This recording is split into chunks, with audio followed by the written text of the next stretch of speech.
couronné vainqueur.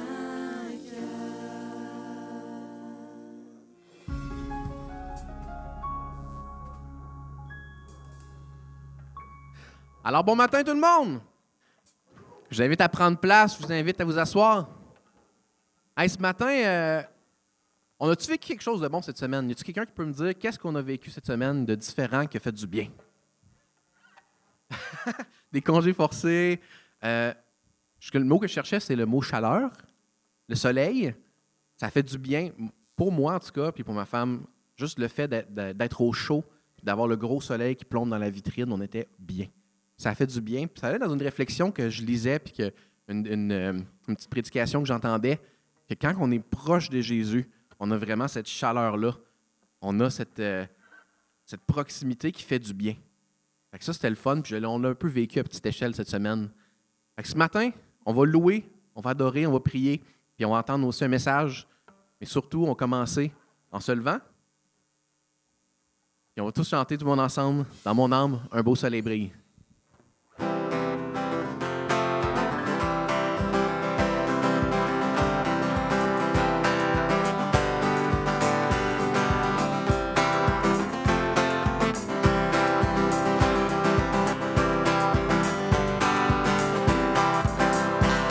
Dans mon âme, un beau soleil brille, son rayon doux et joyeux répand un éclat qui scintille, c'est le sourire de Dieu. Oh, quel beau soleil dans mon âme, il éclaire, illumine tout. À ses rayons, mon cœur s'enflamme et je vais chantant partout. Mon cœur était plein de ténèbres quand parut un jour nouveau. Au loin fuyez, ombres funèbres devant le soleil si beau. Oh, quel beau soleil dans mon âme, il éclaire, illumine tout. À ses rayons, mon cœur s'enflamme et je vais chantant partout.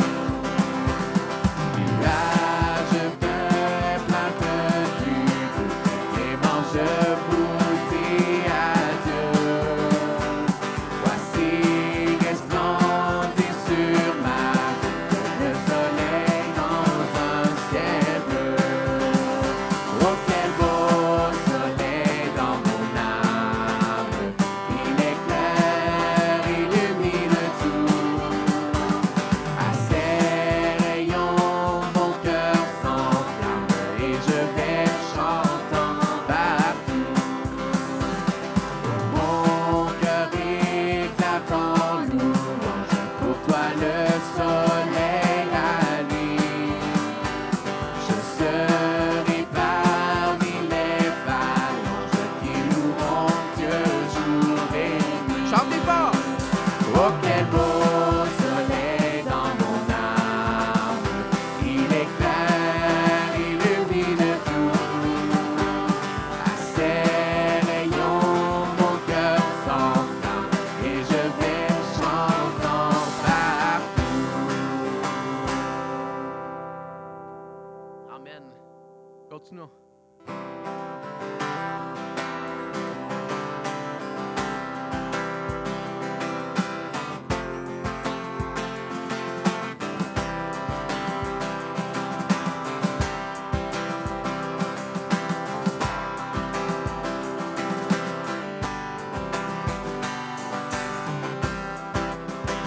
En mon cœur, j'ai choisi de suivre Jésus-Christ. En mon cœur, j'ai choisi de suivre Jésus. En mon cœur, j'ai choisi de suivre Jésus-Christ. Oui, pour toujours. Oui, pour toujours. Si mes amis s'en vont, qu'importe moi j'irai. Si mes amis s'en vont, qu'importe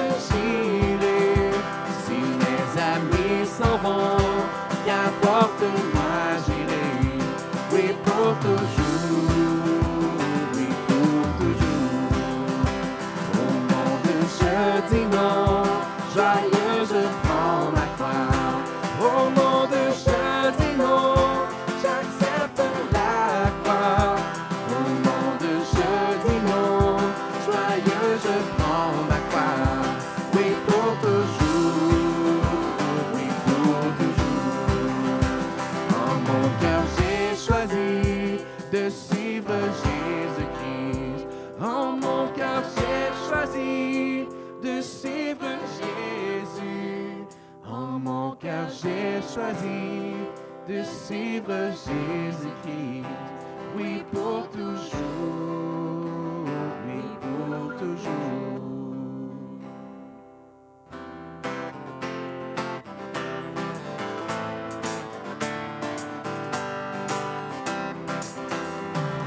Jésus m'a donné la liberté et il m'a racheté en mourant sur la croix.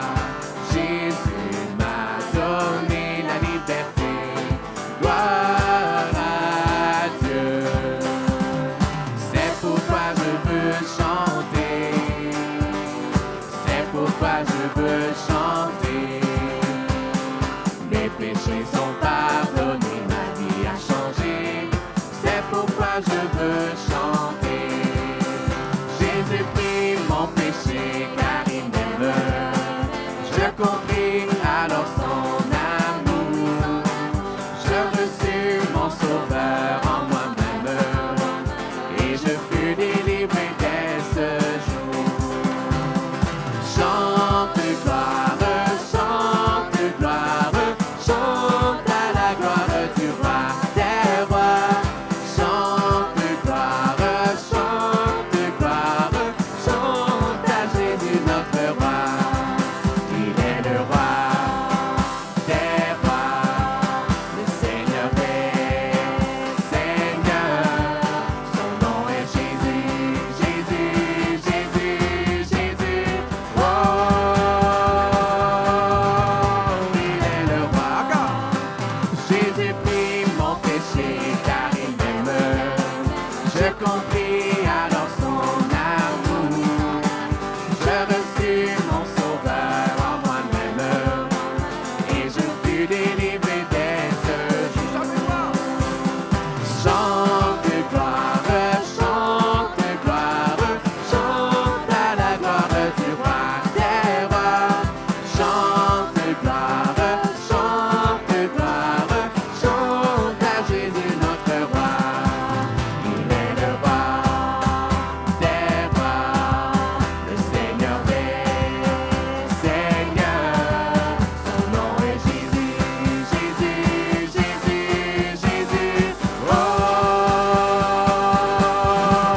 il est le roi.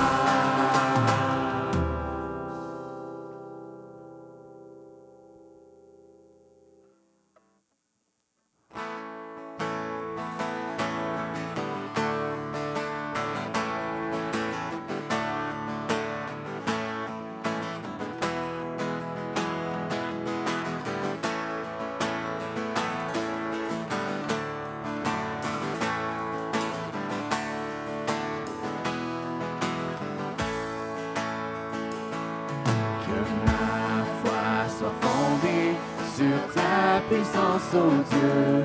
Que ma foi soit fondée sur le message de la croix. Que ma confiance repose en ta sagesse, ô Dieu. Que mon espérance se trouve en toi. Que ma foi soit fondée sur ta puissance, ô Dieu. Que ma foi soit fondée sur le message de la croix. Que ma confiance repose en ta sagesse, ô Dieu. Que mon espérance se trouve en toi. Pour que je sois ferme quand je dois me tenir debout. Pour que je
c'est par la foi en ton nom que je pourrai gagner le combat.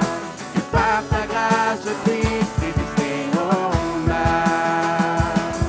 Car c'est par la foi en ton nom que je pourrai achever ma course. Je n'ai point honte de déclarer ton nom. Car c'est par la foi en ton nom. C'est par la foi en ton nom. C'est par la foi en ton nom que je puisse être inébranlable.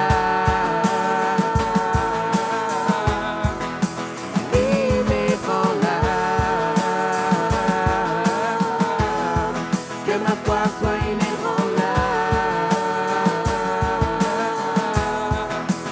Inébranlable. Loue-toi, ô Dieu. Que ma foi soit fondée sur ta puissance, ô Dieu. Que ma foi soit fondée sur le message de la croix. Que ma confiance se repose en ta sagesse, ô Dieu. Que mon espérance se trouve en toi.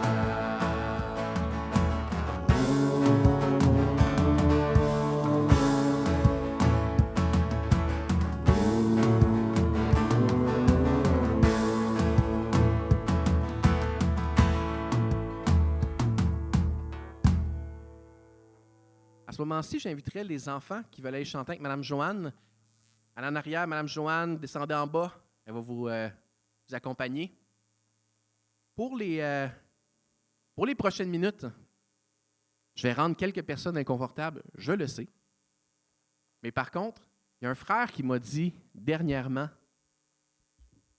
si les gens avaient à apprendre à prier seulement par la réunion du dimanche matin, qu'est-ce qu'ils apprendraient? Est-ce qu'ils apprendraient quelque chose? Ou c'est juste quelqu'un qui fait une virgule dans la réunion du dimanche matin, une transition? C'est quoi la prière dans votre réunion du dimanche? C'est intéressant, ça m'a fait réfléchir. J'ai en même temps, dans la même semaine, un frère de l'Église ici qui m'a dit « Hey, ça fait longtemps qu'on n'a pas prié, juste en petit groupe, avec les gens autour de nous. La dernière fois, j'ai prié avec quelqu'un qui m'a demandé « Mais pourquoi on fait ça? » Et sa réponse à ce frère-là de l'Église, ça a été « Mais quand est-ce qu'on aurait l'opportunité de prier ensemble, toi et moi? » Puis la personne a répondu « Jamais. » Je comprends maintenant. Alors, on va se prendre un petit groupe de 3, 4, peut-être 5 personnes rapidement autour de nous. Le but, ce n'est pas de jaser. Le but, c'est de prier. On vient de chanter à quel point notre Dieu est beau et grand. À cause de lui, on est inébranlable. Je vous le dis tout de suite, dans les prochains chants qu'on va chanter, on va parler que Christ, c'est la fondation. Que Jésus seul est notre espoir. Fait que je vous invite à prier que Jésus soit votre espoir. Peut-être vous êtes découragé, peut-être vous avez des soucis. Mais que Jésus-Christ, notre Sauveur, soit votre espoir, votre Rédempteur, votre appui. Alors, je vous laisse en petit groupe vous réunir. On se donne un petit 5 minutes. Nous, on va prier sur le stage et quand je vais venir prier le mot de la fin, vous pourrez retourner à vos places.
Seigneur Dieu Tout-Puissant, Seigneur Jésus, on te prie, Seigneur, que de nous aider à plus te connaître, à te faire confiance en tes promesses, Père.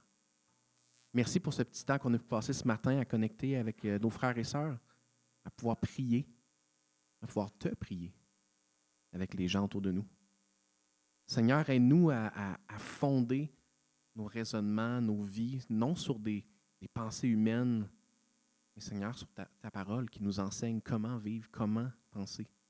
Qu'on soit contre-courant, Père, du monde qui nous entoure, mais qu'on soit proche de toi. Alors, Seigneur, prends plaisir aux louanges de nos lèvres qui vont suivre.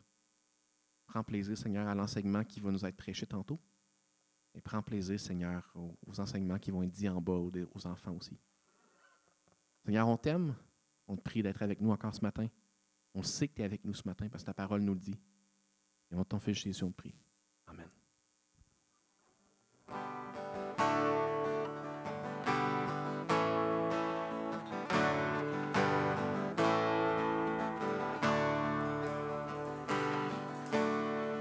En Jésus seul est mon espoir, lui ma lumière, ma force, mon chant, pierre angulaire, solide rempart, même quand l'orage devient violent. Oh quel amour, oh quelle paix, les luttes cessent, la peur se tait, mon réconfort, mon plus grand bien, dans l'amour du Christ je me tiens. En Jésus seul, tu sais fait chair, dans un enfant auquel mystère, ce don d'amour, de sainteté, haï par ceux qui vint sauver, jusqu'à la croix, il s'est livré, sur lui la colère est tombée, tous mes péchés, il les a pris, par l'amour de Jésus, je vis. Là dans la tombe, il reposait, lumière vaincue par les ténèbres. Quel jour glorieux, il apparaît, d'entre les morts il se relève, et sur ma vie, par sa victoire, le péché perd tout son pouvoir. Il est à moi, je suis à lui, racheté par le sang du Christ. Je vis en paix, je meurs sans crainte, gardé par la puissance du Christ, du premier cri au dernier souffle. Jésus est maître de ma vie. Les plans des hommes ou du malin ne peuvent m'arracher de sa main, et qu'il revienne ou me rappelle, par la faute qui je tiendrai.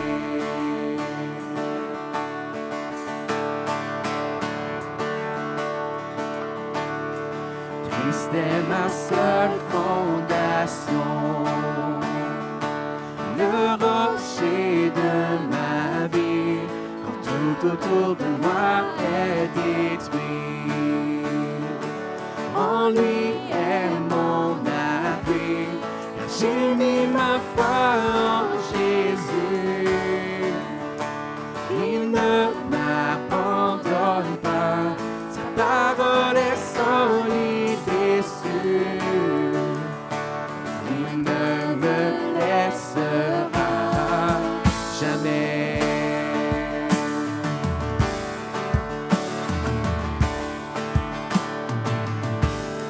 J'ai sa joie dans le chaos, j'ai sa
En lui est mon abri, car j'ai mis ma foi en Jésus. Il ne m'abandonne pas, sa parole est solide et sûre. Il ne me laissera jamais, jamais. Il ne faillira jamais, il ne faillira jamais.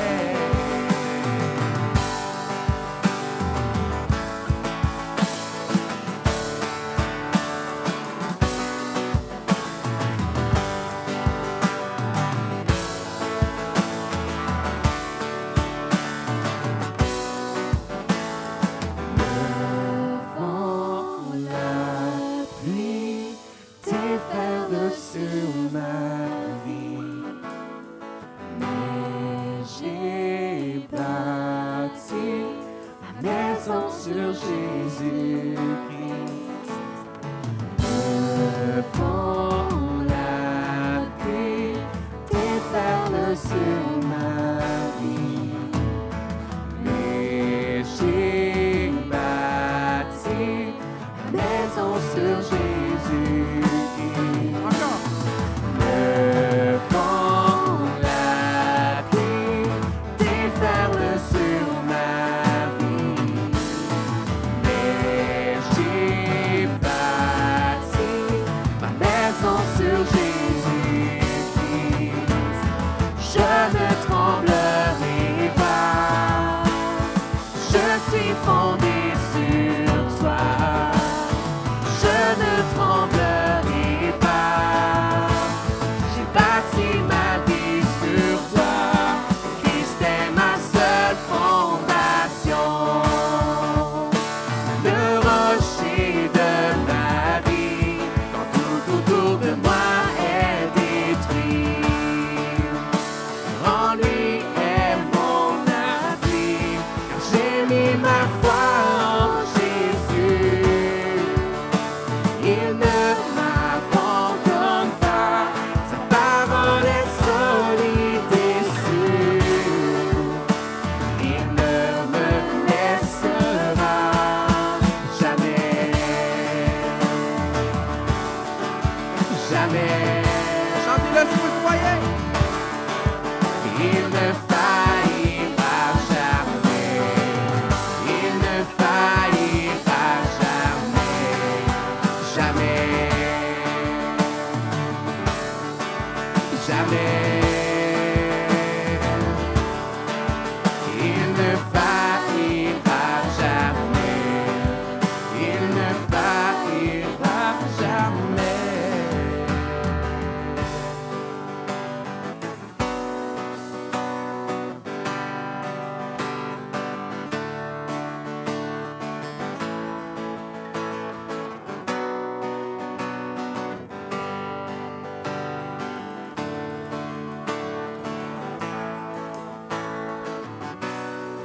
Ô Dieu d'Abraham, tu es le Dieu fidèle à l'alliance éternelle. Encore et encore, mais tu nous as prouvé que ta parole est vraie. Combien l'ouragan et souffle les vents, je ne tremble pas. Maintenant je sais ce que tu promets, oui tu le feras. Tu es fidèle et bon pour moi. Tu es fidèle et bon pour moi. Oui, dans l'allégresse et dans la détresse, je louerai ton nom. Tu es fidèle et bon pour moi. Dieu d'éternité, le monde peut passer, ta parole est certaine. l'histoire en est témoin. Tu tiens tout dans ta main, tu es fidèle et vrai. Quand vient l'ouragan et souffle les vents, je ne tremble pas. Maintenant je sais ce que tu promets, oui tu le feras. Tu es fidèle et bon pour moi. Tu es fidèle et bon pour moi.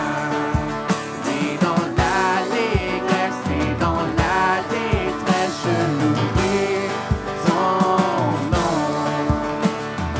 Tu es fidèle et bon pour moi.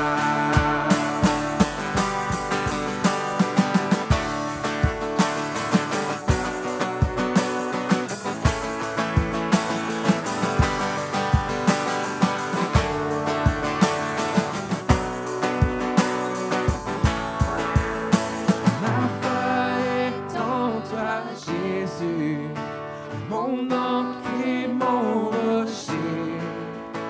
Oui, mon espoir à jamais, sur toi je peux compter.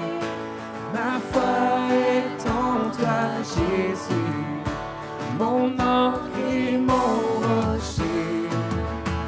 Oui, mon espoir à jamais, sur toi je peux compter. Ma foi est en toi, Jésus, mon ancre et mon rocher. Oui, mon espoir à jamais, sur toi je peux compter. Sur toi je peux compter.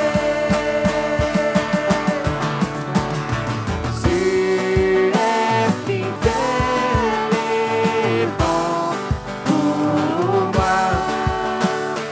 Tu es fidèle et bon pour moi. Oui, dans l'allégresse et dans la détresse, je louerai ton nom. Oui, dans l'allégresse et dans la détresse, je louerai ton nom. Oui, dans l'allégresse et dans la détresse, je louerai ton nom. Tu es fidèle et bon pour moi. Oui, Seigneur Dieu, on veut se mettre devant toi ce matin parce qu'on sait que tu tiens des promesses, on sait que c'est toi le roi. Seigneur, aide-nous à appuyer nos vies sur ta parole, sur la vie de ton Fils Jésus. Père, on a tant besoin de toi. Parle-nous ce matin à travers la bouche de ton serviteur Charles-Étienne et qu'on puisse, Père, ressortir d'ici plus près de toi et confiant que tu es avec nous. Merci, Seigneur, pour tes bienfaits. Prends contrôle de ce dimanche matin. Amen. Vous pouvez vous asseoir. La parole est à toi.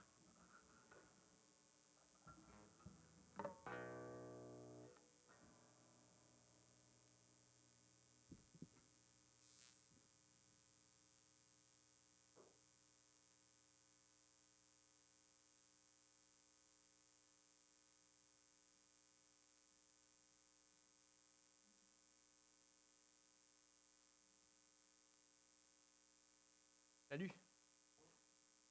C'est un plaisir là, d'être avec vous ce matin, là, qu'on puisse ouvrir la parole de Dieu ensemble, afin qu'on puisse vivre ensemble une expérience spirituelle incroyable. Si vous avez une Bible, je vous invite à l'ouvrir dans la petite lettre de 2 Pierre. Et pendant que vous vous demandez, voyons, c'est où ça, 2 Pierre déjà, à la fin de votre Bible? Voici juste quelques éléments de contexte pour comprendre le passage qu'on va lire ensemble ce matin. Pierre écrit la lettre que nous, on appelle 2 Pierre, parce qu'il sait qu'il va bientôt mourir. Sa fin approche et la vie qu'il a présentement, il la considère, là, il la compare à vivre dans une tente, une habitation temporaire. Parce que Pierre a l'assurance qu'à sa mort, il s'en va rejoindre une cité permanente dans la présence de son Seigneur et Sauveur, Jésus-Christ. Mais même s'il y a cette assurance-là, Pierre y est préoccupé. Il se fait du souci pour ceux qui vont rester alors que lui, il va partir. Et donc, il leur écrit cette lettre-là pour leur donner des paroles encourageantes. Il leur écrit cette lettre-là surtout pour être sûr et certain qu'ils restent affermis dans le message qui est l'Évangile. Et c'est donc dans ce contexte-là que se trouve le passage de ce matin. Je vais lire dans 2 Pierre au chapitre 1, à partir du verset 12. Voilà pourquoi je prendrai soin de vous rappeler ces choses, bien que vous les sachiez et que vous soyez affermis dans la vérité présente. Et je regarde comme un devoir, aussi longtemps que je suis dans cette tente, de vous tenir en éveil par des avertissements. Car je sais que je la quitterai subitement, ainsi que notre Seigneur Jésus-Christ me l'a fait connaître. Mais j'aurai soin qu'après mon départ, vous puissiez toujours vous souvenir de ces choses. Ce n'est pas en effet en suivant des fables habilement conçues que nous avons fait connaître la puissance et l'avènement de notre Seigneur Jésus-Christ, mais c'est comme ayant vu sa majesté de nos propres yeux. Car il a reçu de Dieu le Père honneur et gloire, quand la gloire magnifique lui fit entendre une voix qui disait « Celui-ci est mon Fils bien-aimé, en qui j'ai mis toute mon affection. » Et nous avons entendu cette voix venant du ciel lorsque nous étions avec lui sur la sainte montagne. Prions.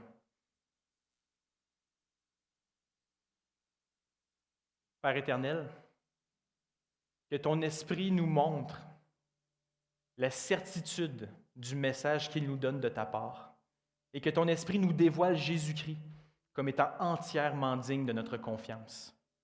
On te prie dans le nom de Jésus. Amen.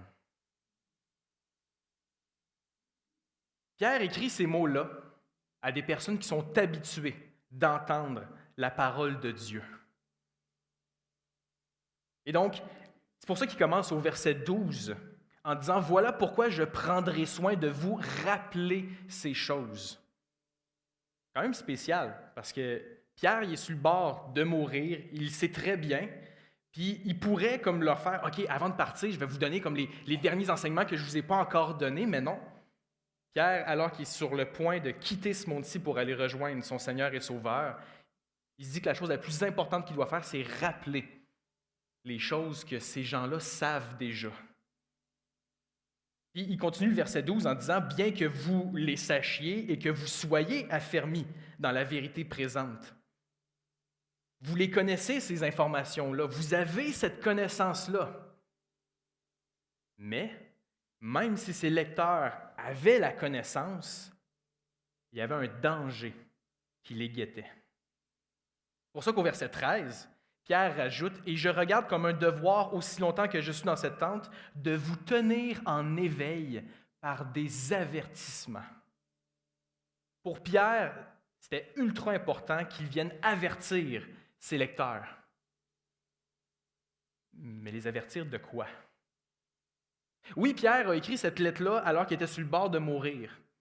Mais l'un des éléments qui nous permet de comprendre pourquoi Pierre a pris le temps d'écrire cette lettre-là, c'est alors qu'il est sur le bord de mourir, Pierre il est au courant qu'il y a des gens qui se sont glissés dans la vie de l'Église et ces gens-là sont là pour tromper ceux qui veulent suivre Jésus-Christ. Dans 2 Pierre, Pierre les appelle les faux docteurs. Des gens qui sont tellement sournois. 2 Pierre nous apprend qu'ils sont pervers. Et malheureusement, les faux docteurs sont vraiment, vraiment bons pour manipuler les gens qui veulent suivre Jésus puis les égarer. Leur stratégie est vraiment simple, mais hautement efficace. Les faux docteurs vont commencer par isoler les croyants pour les mettre à l'écart, puis les éloigner lentement de l'autorité réelle dans l'Église locale. Puis ils vont remettre en question ce que l'autorité réelle présente dans l'Église locale et ils vont proposer, si on veut, des enseignements un peu plus compétitifs, hein, des enseignements qui sont plus intéressants, des enseignements qui sont plus profonds, qui sont plus riches, des enseignements qui sont plus attirants. Puis en fait, les gens ont envie d'entendre parler de ces enseignements-là parce qu'ils présentent des choses comme s'il n'y avait personne d'autre qui avait jamais vu ça auparavant, comme si Dieu leur parlait d'une manière spéciale à eux autres. Puis en plus, ils vont présenter des expériences spirituelles qu'ils ont vécues, des choses extraordinaires que le commun des mortels puis la majorité des chrétiens vont jamais vivre. Et donc, on dirait que Dieu a une relation particulière avec eux. Donc, les gens veulent entendre leurs enseignements, les gens veulent en apprendre plus sur ces expériences-là. Puis le résultat, c'est quoi? Ils sont maintenant super loin des bergers que Dieu leur a confiés pour prendre soin de leur âme. Puis au lieu d'écouter les bergers que Dieu a donnés à ces croyants-là, sont en danger de commettre des abominations avec les faux docteurs. Et le pire, c'est qu'ils ne se rendront même pas compte que c'est abominable aux yeux de Dieu. Il y a une chance que les faux docteurs, ça n'existe plus en 2026. Je suis content que vous riez. Comprenez mon sarcasme ici, là? Les faux docteurs sont toujours présents. Ils sont assurément plus nombreux. Ils sont toujours aussi sournois. Mais on vit une drôle d'époque où est-ce qu'on peut continuer à se rassembler en Église, dimanche après dimanche, mais quand même consommer les enseignements de ces faux docteurs-là.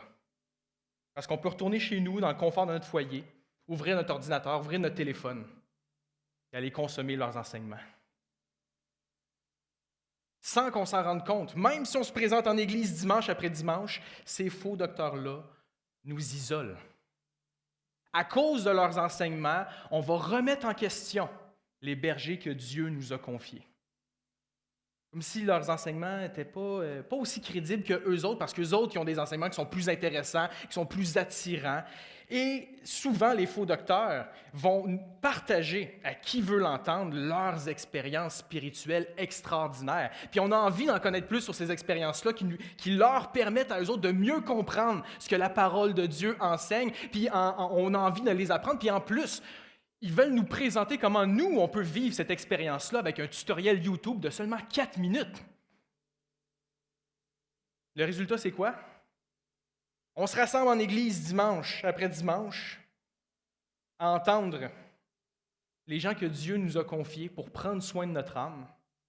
Puis nous autres, on a juste hâte que ces gens-là se taisent pour qu'on puisse aller consommer les enseignements et les expériences spirituelles de ces faux docteurs-là. Présenter des expériences spirituelles, c'est extrêmement attirant. Parce qu'on vit à une époque où l'une des plus grandes idoles qu'il y a, c'est de vivre des expériences toujours plus grandes, toujours plus profondes, toujours plus riches, toujours plus extravagantes. Puis ces gens-là, ils en ont vécu, eux autres. Ils veulent nous partager comment les vivre. Fait qu'on est attiré vers ces gens-là. Les faux docteurs d'aujourd'hui isolent les gens, entre autres grâce à leur expérience spirituelle extraordinaire. C'est vrai aujourd'hui, c'était vrai à l'époque de Pierre. Et quand Pierre est au courant de ça, ce qu'il dit à ses lecteurs, c'est « Oh, attendez un instant. Moi, j'ai vécu la plus grande expérience spirituelle qui soit. Vous pouvez me faire confiance. » Il va commencer à décrire cette expérience-là à partir du verset 16.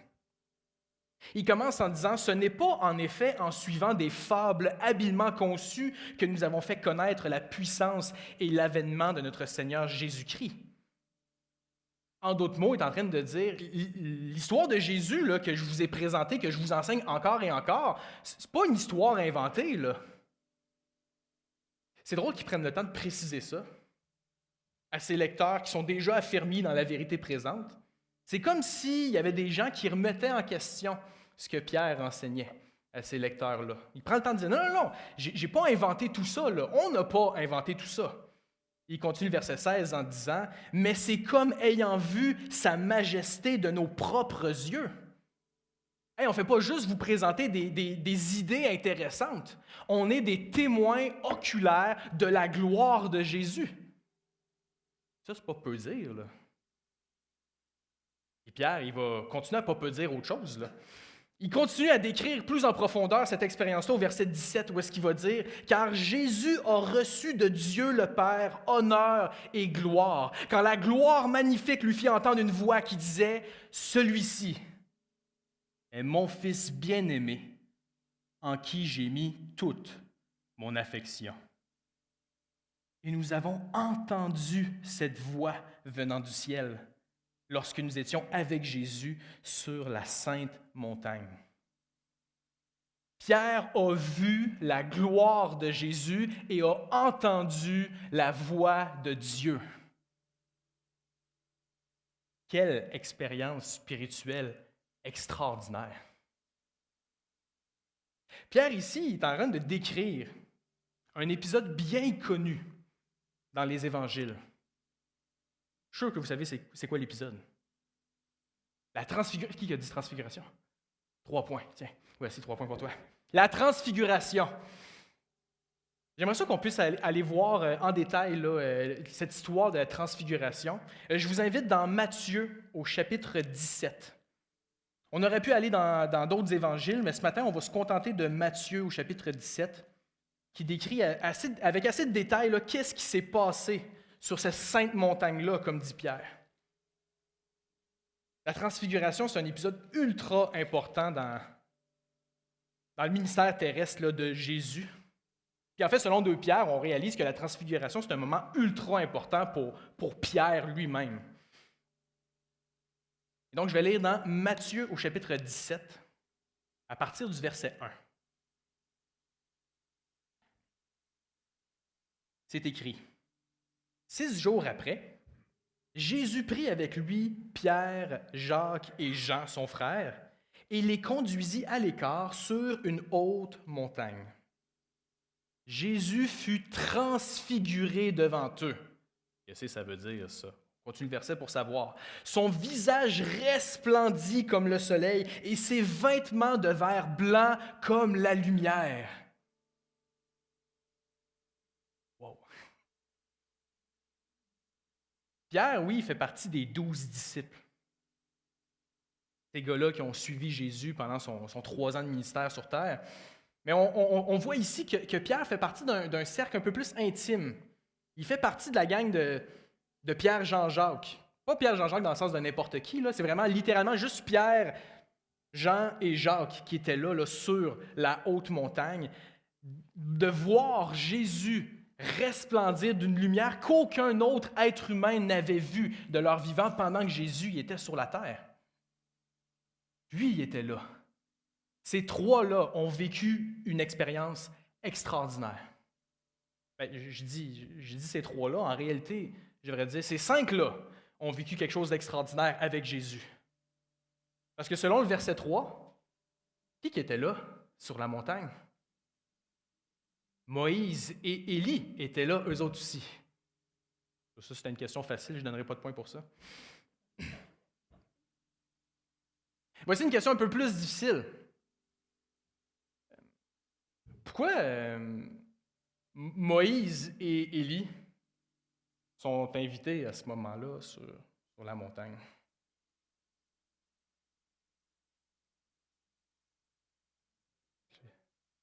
La loi et les prophètes, OK, oui.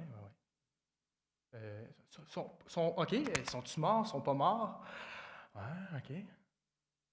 Je vous l'ai dit, elle est plus difficile celle-là. Faut comprendre que Moïse et Élie, c'est pas des Pierre Jean-Jacques. Là. Moïse et Élie, c'est des personnages clés dans l'histoire d'Israël. Et donc, c'est des personnages ultra importants dans l'histoire des disciples eux-mêmes. Puis, ultimement, Moïse et Élie, c'est des personnages ultra importants dans la grande histoire de Jésus. Moïse et Élie, de leur vivant, ont eux aussi eu une rencontre spéciale sur une sainte montagne. Allons voir le cas de Moïse. Je vous invite dans le livre d'Exode, 2e livre de notre Bible, au chapitre 33. Et dans Exode 33, ça fait déjà un bout que Moïse il est sur une haute montagne puis qu'il jase avec Dieu. Juste ça, ça devait être extraordinaire en soi, là. Moïse avait le privilège de discuter avec Dieu. Dieu disait des choses à Moïse que Moïse allait devoir dire au peuple de Dieu. Juste ça, c'est extraordinaire. Puis dans Exode au chapitre 33, Dieu dit à Moïse, « Hey, tu peux me demander tout ce que tu veux, parce que tu as trouvé grâce à mes yeux. » En d'autres mots, Dieu est en train de dire, « J'ai envie de te faire grâce, Moïse. Demande-moi ce que tu veux. » Puis c'est tellement plus que les 3 vœux que le génie peut nous accorder. Là, on parle du Créateur du ciel et de la terre qui dit, « Tu peux me demander tout ce que tu veux. » Et donc, Moïse, à ce moment-là, qu'est-ce qu'il va demander à Dieu? On va lire dans Exode au chapitre 33, au verset 18.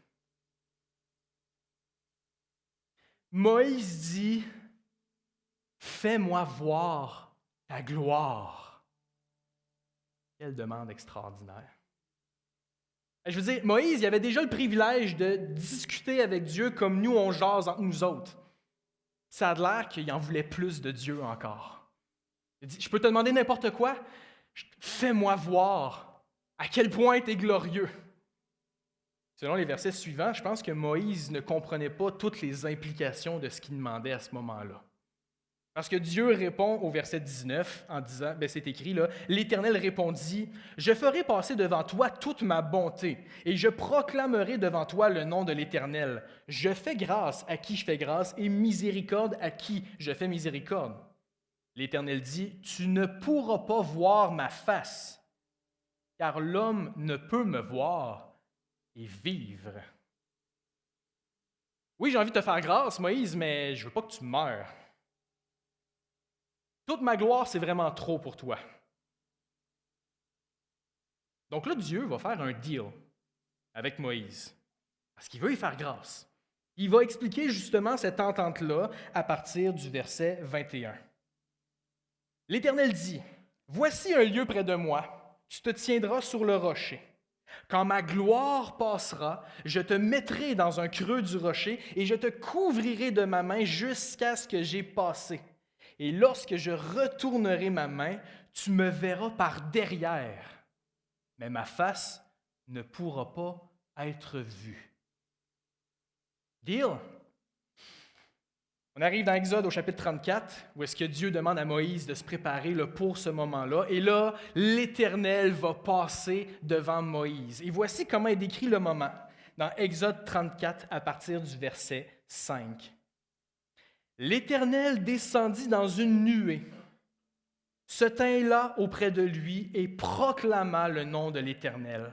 Et l'Éternel passa devant Moïse et s'écria, « L'Éternel, l'Éternel, Dieu miséricordieux et compatissant, lent à la colère, riche en bonté et en fidélité, qui conserve son amour jusqu'à 1000 générations, qui pardonne l'iniquité, la rébellion et le péché, mais qui ne tient point le coupable pour innocent et qui punit l'iniquité des pères sur les enfants et sur les enfants des enfants jusqu'à la 3e et à la 4e génération. » Verset 8. « Aussitôt, Moïse s'inclina à terre et adora. » L'Éternel est passé devant Moïse. Qu'est-ce que Moïse a vu? Dieu a proclamé son nom, une description de qui il est. Là, je fais une parenthèse. La description que Dieu fait de lui-même dans Exode 33 et en 34 là, est ultra importante pour comprendre qui est réellement le Dieu de la Bible. Et donc, Dieu proclame son nom devant Moïse. Mais moi, la question que je me pose, c'est qu'est-ce que Moïse a vu? C'est comme pas super clair, selon le passage ici. Il n'y a pas beaucoup de détails là, sur qu'est-ce que Moïse a vu. Mais une chose qui est sûre, Moïse était sur une sainte montagne, puis le Dieu glorieux était passé devant lui. Gardons ça en tête. Et allons voir le cas d'Élie. On s'en va dans 1 Roi au chapitre 19. Dans 1 Roi au chapitre 19, Élie vient de vivre un moment ultra marquant de sa vie. Le moment marquant est décrit là, dans 1 Roi au chapitre 18. Et c'est le fameux moment qu'en réponse à sa prière, le feu de Dieu est tombé du ciel pour venir consumer un sacrifice qui était impossible là, à brûler instantanément, alors que 400 prophètes de Baal avaient supplié leur divinité pendant des heures et avaient reçu aucune réponse de la part de Baal. Et donc, quel moment marquant là, pour la vie d'Élie. Mais la reine Jézabel, elle ne trouvait pas ça si le fun que ça. Elle a décidé qu'elle envoyait ses meilleurs tueurs à gages pour venir éliminer Élie. Et donc, dans 1 Roi 19, dans sa peur, Élie va fuir dans le désert. Et c'en est trop pour lui. Dans 1 Roi 19, Élie est prêt à mourir. Mais Dieu, il y avait d'autres plans pour Élie. Dieu décide de prendre soin d'Élie, même si c'est dans le désert, pour le préparer à un autre moment vraiment marquant dans sa vie. Et donc, on va lire justement là, comment Dieu prépare ce moment-là. Dans 1 Roi au chapitre 19, je vais lire le verset 8. Élie se leva, mangea et but. Et avec la force que lui donna cette nourriture, il marcha 40 jours et 40 nuits jusqu'à la montagne de Dieu à Horeb. Tiens donc, Élie va être maintenant sur une sainte montagne. Mais que va-t-il se passer sur cette montagne? Verset 9. Et là, Élie entra dans la caverne et il y passa la nuit. Et voici, la parole de l'Éternel lui fut adressée en ces mots. « Que fais-tu ici, Élie ?» Il répondit, « J'ai déployé mon zèle pour l'Éternel, le Dieu des armées, car les enfants d'Israël ont abandonné ton alliance, ils ont renversé tes autels et ils ont tué par l'épée tes prophètes. Je suis resté, moi seul, et ils cherchent à m'ôter la vie. » L'Éternel dit, « Sors et tiens-toi dans la montagne devant l'Éternel. » Et voici, l'Éternel passa. Ici, on arrête là pour l'instant. Le Dieu glorieux s'apprête à passer devant Élie alors qu'il est sur une sainte montagne. Et là, est-ce qu'on va avoir plus de détails qu'avec Moïse? C'est ça qu'on veut. Moi, c'est ça qui m'intéresse un peu ici. Donc, si on continue le verset 11, voici comment ce moment-là est décrit. Et devant l'Éternel, il y eut un vent fort et violent qui déchirait les montagnes et brisait les rochers. L'Éternel n'était pas dans le vent. Et après le vent, ce fut un tremblement de terre. L'Éternel n'était pas dans le tremblement de terre. Et après le tremblement de terre, un feu.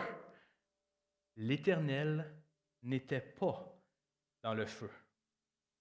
Si on s'arrête ici, le verset il est clair. Là, toutes ces manifestations-là ne sont pas Dieu lui-même.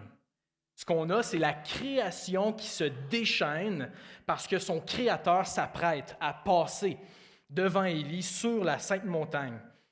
Et donc, il y a toutes ces choses-là qui sont en train de brasser. Moi, je vois vraiment là, beaucoup de choses là, qui brassent à ce moment-là. Et là, il y a Dieu qui va passer à ce moment-là. Et donc, dans la suite du verset 12, c'est écrit « Et après le feu,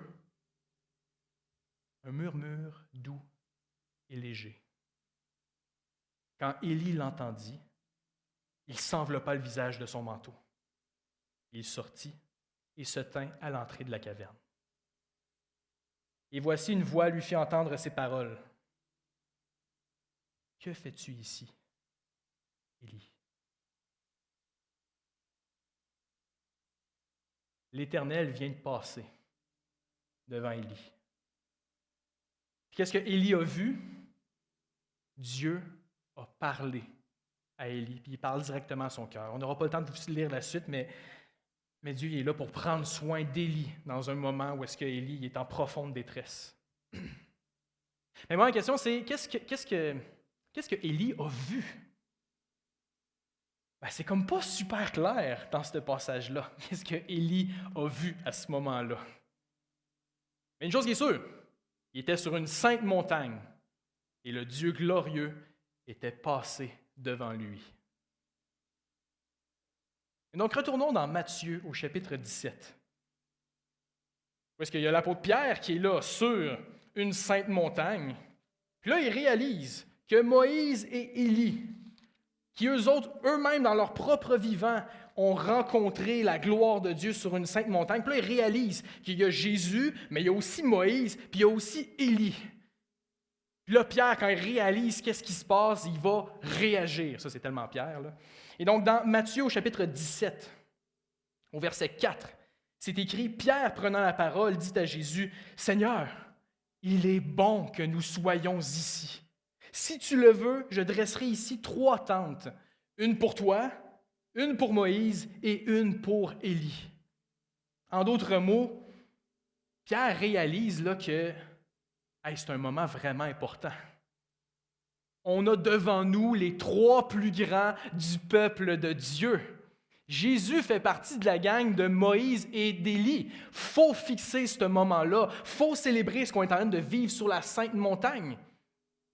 Et à partir de ce moment-là, il faut corriger la compréhension de Pierre. C'est pour ça qu'au verset 5, c'est écrit « Comme il parlait encore, une nuée lumineuse les couvrit. Et voici une voix fit entendre de la nuée ces paroles. Celui-ci est mon Fils bien-aimé, en qui j'ai mis toute mon affection. Écoutez-le. » On a Dieu le Père qui intervient ici et qui dit « Non, Pierre, tu n'es pas devant un top 3, là. Il y en a juste un de la gang à considérer. C'est mon Fils. Lui, je l'aime. C'est lui que vous devriez écouter. C'est lui qui doit avoir autorité dans votre vie. » Comment est-ce que les disciples réagissent? Au verset 6, c'est écrit « Lorsqu'ils entendirent cette voix, les disciples tombèrent sur leurs faces et furent saisis d'une grande frayeur. Mais Jésus s'approchant, les toucha et dit « Levez-vous, n'ayez pas peur. » Ils levèrent les yeux et ne virent que Jésus seul. Alors pourquoi Moïse et Élie ont été invités à ce moment-là sur la Sainte Montagne? Je pense qu'une des connexions qu'il faut qu'on fasse, c'est de réaliser que Pierre, Jean et Jacques vivaient un moment comme Moïse et Élie avaient vécu de leur propre vivant. L'image glorieuse du Dieu invisible se présentait devant eux. Le même genre de moment qu'ils sont en train de vivre. Je pense, puis on est quelques théologiens à penser ça, mais je pense aussi que Moïse et Élie sont invités à ce moment-là parce que Dieu veut leur faire grâce. Parce que de son vivant, Moïse, quand la gloire de Dieu est passée devant lui, était dans le creux d'un rocher, recouvert par la main de Dieu, puis quand il a vu quelque chose, c'était juste Dieu de dos. Élie, quand l'Éternel est passé devant lui, il est sorti de la caverne, mais il s'est couvert le visage d'un manteau. Mais à ce moment-ci, sur le mont de la transfiguration, il pouvait voir l'image glorieuse du Dieu invisible face à face, manifestée en Jésus-Christ. Quelle expérience spirituelle extraordinaire. Et donc, si on revient dans 2 Pierre, on s'entend qu'il n'y a pas une autre expérience spirituelle qui peut être plus grande que ce que Pierre a vécu à ce moment-là. Peu importe c'est quoi que les faux docteurs présentaient à l'époque de Pierre, il peut aller se rhabiller là, face à l'expérience de Pierre lui-même sur le mont de la transfiguration. Pierre a vu la gloire de Dieu briller en Jésus et a entendu la voix de Dieu le Père sur la Sainte Montagne. Il n'y a rien qu'à côté de ça, là. Mais pour comprendre notre passage de ce matin, il y a une question vraiment importante qu'il faut qu'on se pose. Qu'est-ce que Pierre fait de son expérience? Qu'est-ce qu'il fait du fait que lui, il a vécu ça? Il continue à parler à ses lecteurs. Et voici ce qu'il dit au verset 19. 2 Pierre 1, au verset 19. « Et nous tenons pour d'autant plus certaine la parole prophétique, à laquelle vous faites bien de prêter attention, comme à une lampe qui brille dans un lieu obscur jusqu'à ce que le jour vienne apparaître et que l'étoile du matin se lève dans vos cœurs. » Et c'est un gros verset avec beaucoup de stock, mais résumé en quelques mots, Pierre est en train de dire, hey, ne vous appuyez pas sur mon expérience spirituelle. La fondation solide pour votre vie, c'est ce qui est écrit là-dedans. Ça, c'est d'autant plus certain, dit Pierre au verset 19. Ça, c'est du solide. Ça va allumer vos cœurs. Ça ne va jamais vous décevoir. Attends, pour vrai, Pierre? Tu as vécu de toi-même la plus grande expérience spirituelle qui soit, puis tu dis que ce qui est encore plus solide, c'est la parole de Dieu. Pour nous, c'est confrontant. Parce que si on regarde l'histoire de l'humanité là, rapidement, dans les derniers siècles, de plus en plus de personnes se disaient « je n'ai pas besoin de Dieu pour savoir c'est quoi la vérité ».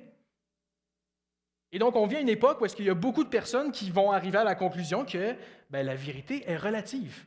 Toi, tu as ta vérité, toi, tu as ta vérité, moi, j'ai ma vérité. C'est ultra contradictoire, mais l'important, c'est quoi, en fait? C'est quoi qui est important dans tout ça?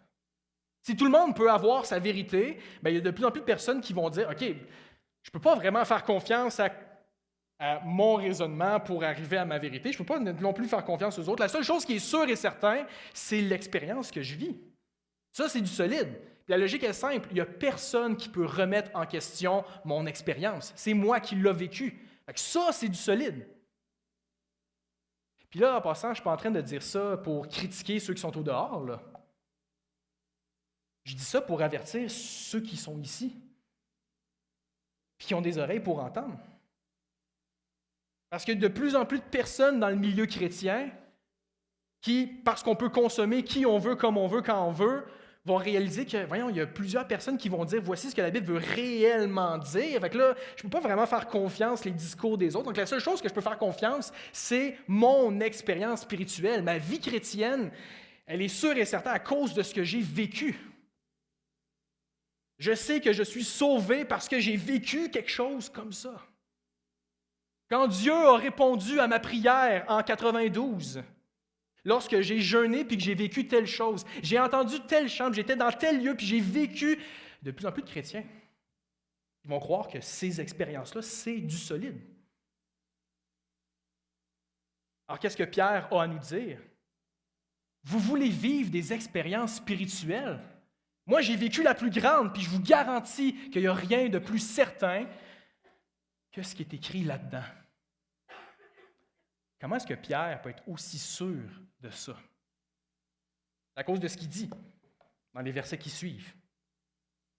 Dans 2 Pierre, chapitre 1, au verset 20, il va dire « Sachez tout d'abord vous-même qu'aucune prophétie de l'Écriture ne peut être un objet d'interprétation particulière. Car ce n'est pas par une volonté d'homme qu'une prophétie a jamais été apportée, mais c'est poussé par le Saint-Esprit que des hommes ont parlé de la part de Dieu. » Alors oui, la Bible qu'on a dans nos mains a été écrite par des êtres humains. Mais ce qu'on a, ce n'est pas l'œuvre d'êtres humains vraiment intelligents qui ont organisé quelque chose d'extraordinaire. Ce qu'on a ici, c'est l'œuvre orchestrée par l'Esprit de Dieu lui-même. Il faut avoir plus solide que ça. Et quand on y pense,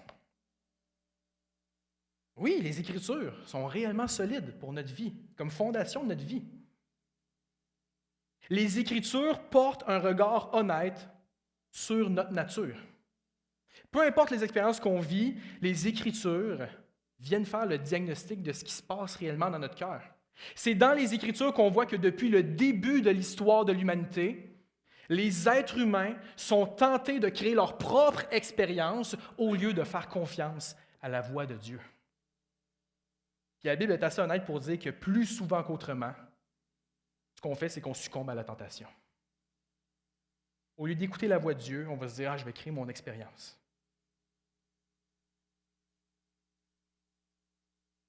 Mais les Écritures nous présentent aussi la gloire de Jésus. En fait, la gloire de Jésus, il n'y a personne qui peut la connaître à l'extérieur des Écritures. Même le monde de la transfiguration, le seul endroit où est-ce qu'on peut connaître ce moment-là, c'est à travers les Écritures. Et les Écritures nous présentent un Jésus qui, lui, a toujours résisté à toute tentation et a toujours fait confiance à la voix de Dieu le Père, même si ça voulait dire de passer à travers la mort de la croix. Les Écritures nous montrent que grâce à Jésus, notre vie n'a pu être définie par nos expériences. Grâce à Jésus, les Écritures nous enseignent que l'expérience de Jésus peut venir nous définir pour l'éternité.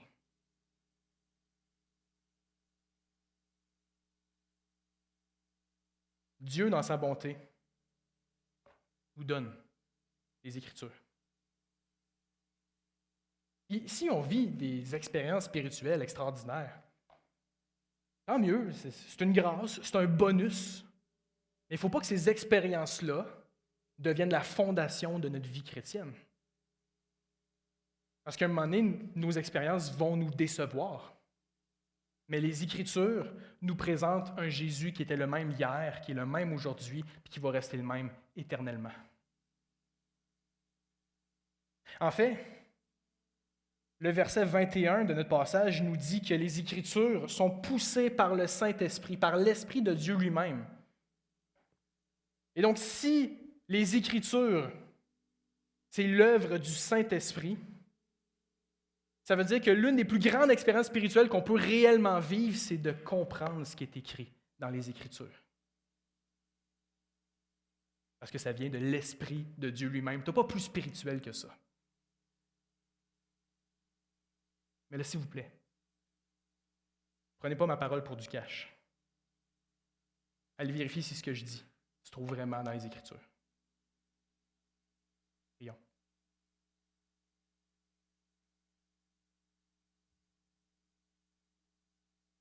Père éternel, on te remercie pour le témoignage solide des Écritures qui nous est donné de toi à travers l'œuvre du Saint-Esprit. On te remercie pour Jésus, qui par sa vie, ses enseignements, sa mort et sa résurrection, est entièrement digne de notre confiance. Oui, merci Seigneur. Amen.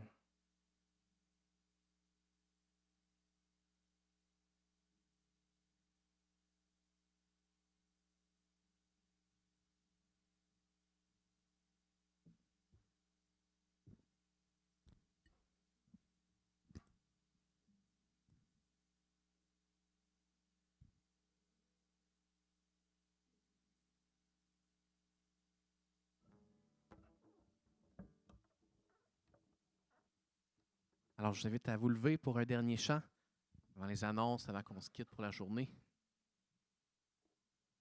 Charles-Étienne a parlé que la parole est solide et sûre. Il y a une chose que j'ai accrochée beaucoup dans Matthieu. C'était quand que Dieu a dit « Celui-ci est mon fils, en qui j'ai toute mon affection. Écoutez-le. » C'est seulement Jésus qu'on doit adorer. Alors, on oublie toutes les barrières qu'on peut se faire, tous les faux semblants qu'on peut avoir. On oublie toutes les choses qui nous cachent la face de Dieu pour qu'on regarde à Jésus, pour l'adorer lui seul. Chantons-le. Je reviens au cœur de l'adoration.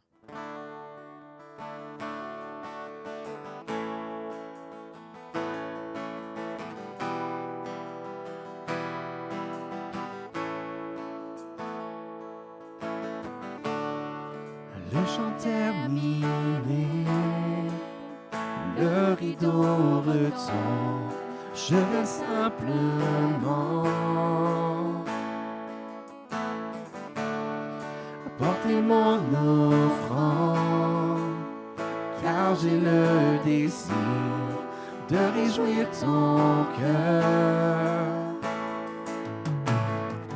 J'apporte plus qu'un beau chant. Chanter ne suffit pas pour répondre à ton appel. Les apparences sont trompeuses, tu vas bien au-delà. Oh Dieu, tu sondes mon cœur. Je reviens au cœur de la louange. toi, centré sur toi, Jésus. Oui, je renonce à tous mes faux semblants pour tout centrer sur toi, centré sur toi, Jésus.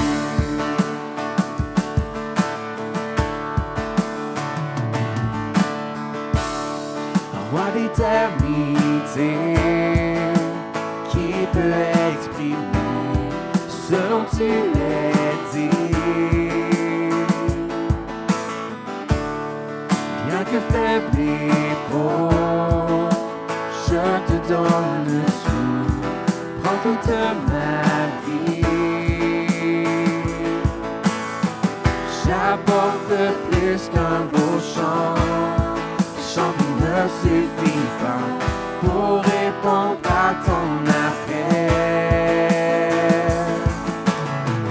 Les apparences sont trompeuses, tu vois bien au-delà. Oh Dieu, tu sens mon cœur. Je reviens au cœur de la louange. Tout est centré sur toi, centré sur toi, Jésus. Oui, je renonce à tous mes faux semblants pour tout centrer sur toi, centré sur toi, Jésus. Je reviens au cœur de la louange pour tout centrer sur toi, centré sur toi, Jésus. Oui, je renonce à tous mes faux semblants pour tout centrer sur toi, centré sur toi, Jésus. Pour tout centrer sur toi, centré sur toi,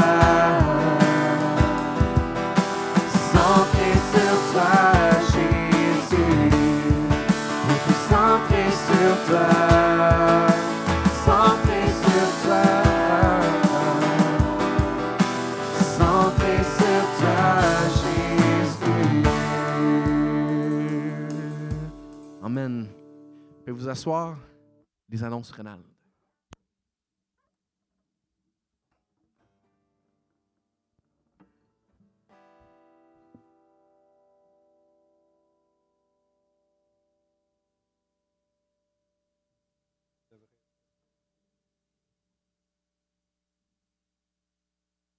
Je viens vous parler de notre activité d'église de Cabane à sucre qui va avoir lieu le 28 mars. Si vous avez vu dans la mise à jour, les cartons sont prêts, il y en a en arrière. Vous avez sûrement remarqué que c'est écrit d'arriver à 11h et que le repas va être à 11h30. Je vous explique pourquoi. On veut faire les choses différemment cette année. On vous demande d'arriver à 11h, mais tout le monde va être dirigé vers la nef où il va y avoir du café de servi. Vous allez pouvoir déposer vos manteaux en haut, passer à la chambre de bain.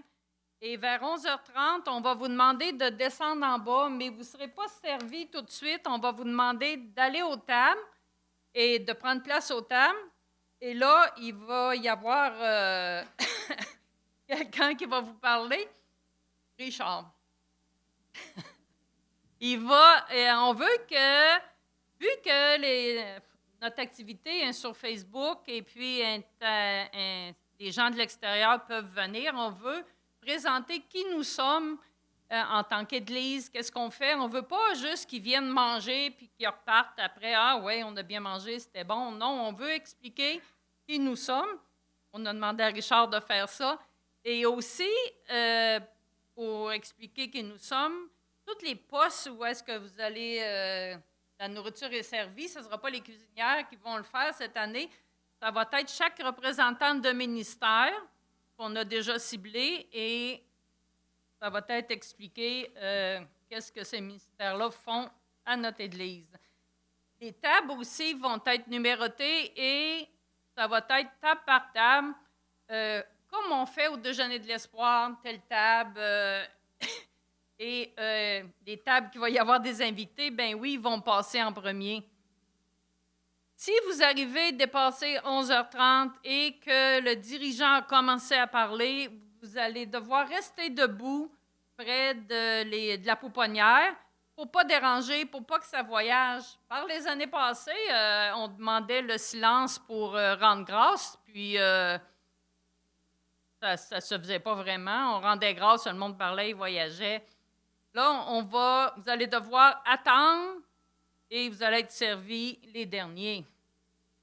Des cartons aussi, on fait des cartons pour que vous invitiez vos voisins, vos amis, mais on demanderait que vous les donniez, s'il vous plaît, en main propre, leur dire à mon église, on fait une activité et ces voisins-là que vous avez invités, bien, c'est bien de vous asseoir avec pour pas qu'ils soient là à poireauter tout seul tout le temps du repas.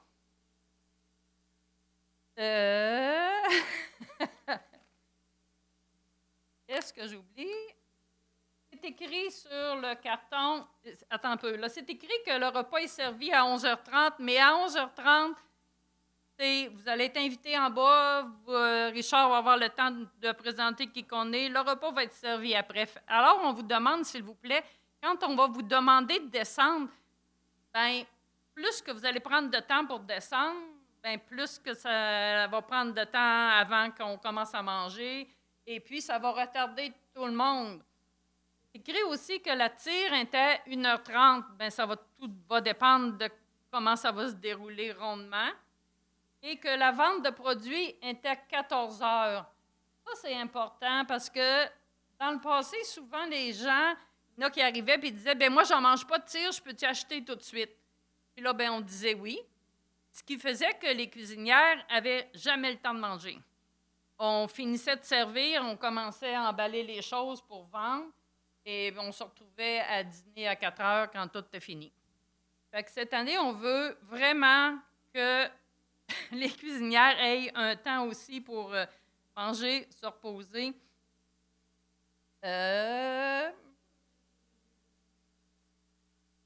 On va tout dire, j'ai mes notes, mais je ne suis pas capable de les lire. Ça ressemble un peu à ça. Si vous n'avez pas compris, je suis là. Merci. C'est ce que je voulais dire. Merci, Marielle. Donc, si vous avez des questions, besoin d'éclaircissement, n'hésitez pas à aller voir Marielle ou même Richard qui pourra sans doute vous donner plus d'informations. Nouvelle expérience. Voilà, il y a quelques jours, on a reçu un appel téléphonique disant ceci. Pourriez-vous souhaiter joyeux anniversaire à mon père pour ses 90 ans de la part de ses enfants? Donc, M. Petitclerc, de la part de vos enfants, très joyeux anniversaire. Bon 90e aujourd'hui. Chante. Anniversaire heureux, sois fidèle à Jésus. Que sa grâce et son amour vous accompagnent toujours.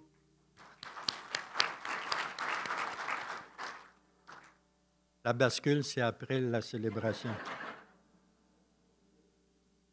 On a reçu un courriel de notre sœur Sylvie Plante. Alors, je vous le lis en mon nom personnel.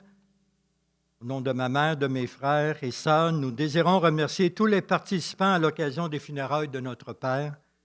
Merci à M. Joly, à Renel Veilleux, aux choristes, aux musiciens, aux gens du son, aux cuisiniers et cuisinières, aux monteurs de salle, aux gens du ménage, à tous ceux et celles qui ont participé de près ou de loin à cet événement. Vous avez su mettre un baume sur ce temps de tristesse. Et vous avez été un témoignage remarqué par plusieurs non-croyants présents à la cérémonie. Merci aux parents et amis et à vous tous pour votre accompagnement, votre présence. Nous avons pu sentir votre amour à travers cette épreuve. Merci, donc Sylvie, pour la famille Plante. Continue de vous soutenir dans cette période de deuil. On a reçu un courriel de Silvio ce matin qu'il a écrit, il est environ 9 heures présentement en Inde, mais il a écrit ceci ce matin. Donc, il a dit qu'il allait écrire plus longuement aujourd'hui pour ceux qui sont sur sa liste d'envoi. Mais je vous lis quand même 2, 3 points. À moins que le Seigneur nous garde des surprises, nous avons vécu vendredi la journée la plus exigeante de notre voyage. Nous sommes partis à 5 heures du matin pour faire 5h30 de route afin de nous rendre dans la province d'Odisha, dans la petite école que j'avais visitée en 2024. Une soixantaine de pasteurs étaient présents, des jeunes pour la plupart. Cette région est très hostile à l'Évangile et la plupart paient un grand prix pour leur foi. Je n'ai eu aucun spasme à l'aller, un peu au retour. Toute une différence avec la torture de 2024. Alors, j'ai prêché ce matin à une cinquantaine de personnes. Ensuite, Bruce a prêché dans une autre église. Attention, antenne en haut. C'est bien. Ensuite, Bruce a prêché dans une autre église où le gouvernement a installé une caméra pour surveiller ce qui se passe et ce qui se dit. Il faut parler de Jésus, mais pas contre les autres religions, ni contre le gouvernement. Le Seigneur nous permet d'être en forme, d'avoir l'énergie qu'il faut, de relativement bien dormir. Nous mangeons bien, avons terminé la journée avec 4 parties de pique-ball où j'ai apprivoisé ce jeu qui est nouveau pour moi. Disons que nous avons transpiré un coup. Je prierai pour vous alors que vous serez rassemblés et que je serai en train de faire 2h30 de route pour revenir à l'hôtel. Demain, nous commençons notre 2e séminaire de 3 jours. Jeudi, nous aurons un entretien final avec Normal et Ebenezer pour prendre ensuite le chemin de l'aéroport. Merci pour vos prières. Et une dernière information. Donc, Jean-François Morin, qui est au son, qui s'occupe du son aujourd'hui, son papa est à l'hôpital. Donc, on va prier pour lui maintenant. Il s'appelle Donald Morin. Donc, levez-vous, levons-nous. On va prier pour le papa de Jean-François, puis on va prier pour Silvio en même temps. Seigneur, merci qu'on peut en tout temps s'arrêter et tourner nos regards vers toi, se confier en toi pour les situations qui nous occupent et puis qui nous préoccupent. On peut prier pour le papa de Jean-François, M. Donald Morin. Seigneur, on prie alors qu'il est à l'hôpital. On prie que ton esprit l'amène à réfléchir sur l'au-delà, alors qu'il est possible qu'il va entrer dans l'éternité. À un moment donné, Seigneur, merci de permettre que Régent a pu lui parler. Seigneur, on prie que ton esprit fasse croître la semence qui a été déposée dans son cœur. Et Seigneur, c'est toi qui as mis dans le cœur de l'homme la pensée de l'éternité. C'est très bien que M. Morin pense à l'éternité. On prie qu'il soit amené à trouver des réponses en ouvrant les Écritures, en ouvrant ta bonne parole. Donne-nous, Seigneur, encore à d'autres, ou même à JF ou à d'autres encore, donne-leur des occasions de parler encore de toi à cet homme-là pour qu'il puisse reconnaître son état de pécheur devant toi, qu'il soit amené à mettre toute sa confiance en toi seul pour le salut de son âme. Père, on veut prier aussi pour Silvio. Merci que tu le soutiens alors qu'il est loin. Merci que tu l'utilises. Merci que tu l'as protégé jusqu'à maintenant. Seigneur, on prie pour qu'il puisse trouver des billets à prix raisonnable pour revenir vendredi prochain.